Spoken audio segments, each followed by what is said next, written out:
بسم اللہ الرحمن الرحیم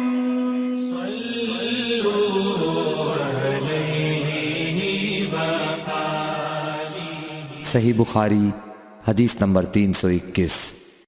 معاذہ بنت عبداللہ نے کہا کہ ایک عورت نے عائشہ رضی اللہ تعالی عنہا سے پوچھا کہ جس زمانے میں ہم پاک رہتے ہیں حیض سے، کیا ہمارے لیے اسی زمانے کی نماز کافی ہے؟ اس پر عائشہ رضی اللہ تعالی عنہا نے فرمایا کہ کیا تم حروریہ ہو؟ ہم نبی کریم صلی اللہ علیہ وسلم کے زمانے میں حائضہ ہوتی تھیں اور آپ ہمیں نماز کا حکم نہیں دیتے تھے، یا حضرت عائشہ رضی اللہ تعالی عنہا نے یہ فرمایا کہ ہم نماز نہیں پڑھتی تھیں۔ صحیح بخاری حدیث نمبر 322۔ زینب بنت ابی سلمہ سے روایت ہے، انہوں نے بیان کیا کہ ام سلمہ رضی اللہ عنہا نے فرمایا کہ میں نبی کریم صلی اللہ علیہ وسلم کے ساتھ چادر میں لیٹی ہوئی تھی کہ مجھے حیض آ گیا، اس لیے میں چپکے سے نکل آئی اور اپنے حیض کے کپڑے پہن لیے۔ رسول کریم صلی اللہ علیہ وسلم نے فرمایا، کیا تمہیں حیض آ گیا ہے؟ میں نے کہا جی ہاں۔ پھر مجھے آپ نے بلا لیا اور اپنے ساتھ چادر میں داخل کر لیا۔ زینب نے کہا کہ مجھ سے ام سلمہ نے بیان کیا کہ نبی کریم صلی اللہ علیہ وسلم روزے سے ہوتے اور اسی حالت میں ان کا بوسہ لیتے، اور میں نے اور نبی کریم صلی اللہ علیہ وسلم نے ایک ہی برتن میں جنابت کا غسل کیا۔ صحیح بخاری حدیث نمبر 323۔ زینب بنت ابی سلمہ سے روایت ہے کہ ام سلمہ نے بتلایا کہ میں نبی کریم صلی اللہ علیہ وسلم کے ساتھ ایک چادر میں لیٹی ہوئی تھی کہ مجھے حیض آ گیا۔ میں چپکے سے چلی گئی اور حیض کے کپڑے بدل لیے۔ آپ نے پوچھا، کیا تجھ کو حیض آ گیا ہے؟ میں نے کہا جی ہاں۔ پھر مجھے آپ نے بلا لیا اور میں آپ کے ساتھ چادر میں لیٹ گئی۔ صحیح بخاری حدیث نمبر 324۔ حفصہ بنت سیرین نے فرمایا کہ ہم اپنی کنواری جوان بچیوں کو عیدگاہ جانے سے روکتی تھیں۔ پھر ایک عورت آئی اور بنی خلف کے محل میں اتری، اور انہوں نے اپنی بہن ام عطیہ کے حوالے سے بیان کیا، جن کے شوہر نبی اکرم صلی اللہ علیہ وسلم کے ساتھ 12 لڑائیوں میں شریک ہوئے تھے، اور خود ان کی اپنی بہن اپنے شوہر کے ساتھ 6 جنگوں میں گئی تھیں۔ انہوں نے بیان کیا کہ ہم زخمیوں کی مرہم پٹی کیا کرتی تھیں اور مریضوں کی خبرگیری بھی کرتی تھیں۔ میری بہن نے ایک مرتبہ نبی اکرم صلی اللہ علیہ وسلم سے پوچھا کہ اگر ہم میں سے کسی کے پاس چادر نہ ہو تو کیا اس کے لیے اس میں کوئی حرج ہے کہ وہ نماز عید کے لیے باہر نہ نکلے؟ آپ نے فرمایا، اس کی ساتھی عورت کو چاہیے کہ اپنی چادر کا کچھ حصہ اسے بھی اوڑھا دے، پھر وہ خیر کے مواقع پر اور مسلمانوں کی دعاؤں میں شریک ہوں، یعنی عیدگاہ جائیں۔ پھر جب ام عطیہ آئیں تو میں نے ان سے بھی یہی سوال کیا۔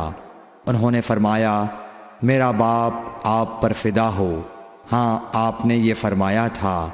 اور ام عطیہ جب بھی حضرت صلی اللہ علیہ وسلم کا ذکر کرتیں تو یہ ضرور فرماتیں کہ میرا باپ آپ پر فدا ہو۔ انہوں نے کہا، میں نے آپ کو یہ کہتے ہوئے سنا کہ جوان لڑکیاں، پردے والیاں اور حائضہ عورتیں بھی باہر نکلیں اور مواقع خیر میں اور مسلمانوں کی دعاؤں میں شریک ہوں، اور حائضہ عورت جائے نماز سے دور رہے۔ حفصہ کہتی ہیں، میں نے پوچھا، کیا حائضہ بھی؟ انہوں نے فرمایا، کیا وہ عرفات میں فلاں فلاں جگہ نہیں جاتی؟ یعنی جب وہ ان جملہ مقدس مقامات میں جاتی ہیں تو پھر عیدگاہ میں کیوں نہ جائیں؟ صحیح بخاری حدیث نمبر 325۔ حشام بن عروہ نے کہا کہ مجھے میرے والد نے حضرت عائشہ رضی اللہ تعالی عنہا کے واسطے سے خبر دی کہ فاطمہ بنت ابی حبیش رضی اللہ عنہا نے نبی صلی اللہ علیہ وسلم سے پوچھا کہ مجھے استحاضہ کا خون آتا ہے اور میں پاک نہیں ہو پاتی، تو کیا میں نماز چھوڑ دیا کروں؟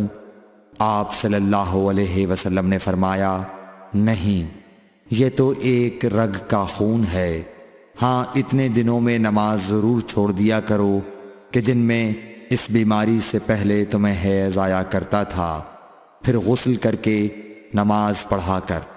صحیح بخاری حدیث number 326۔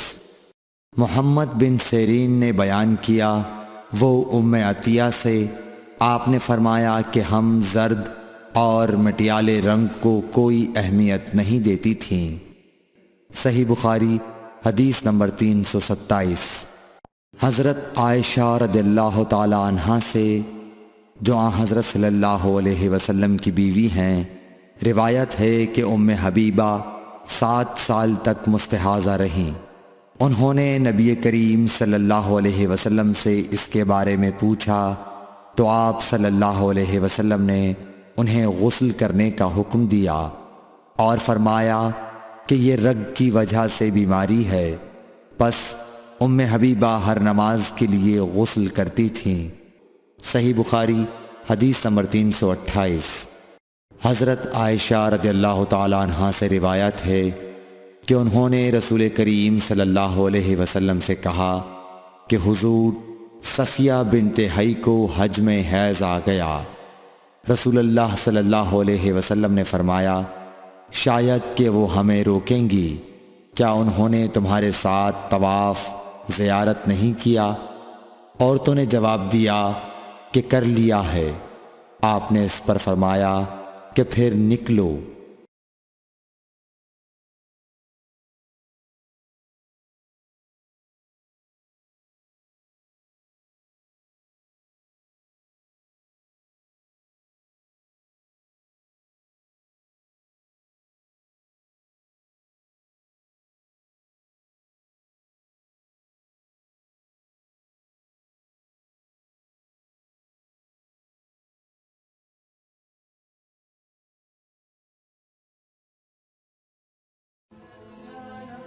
Thanks for watching. Don't forget to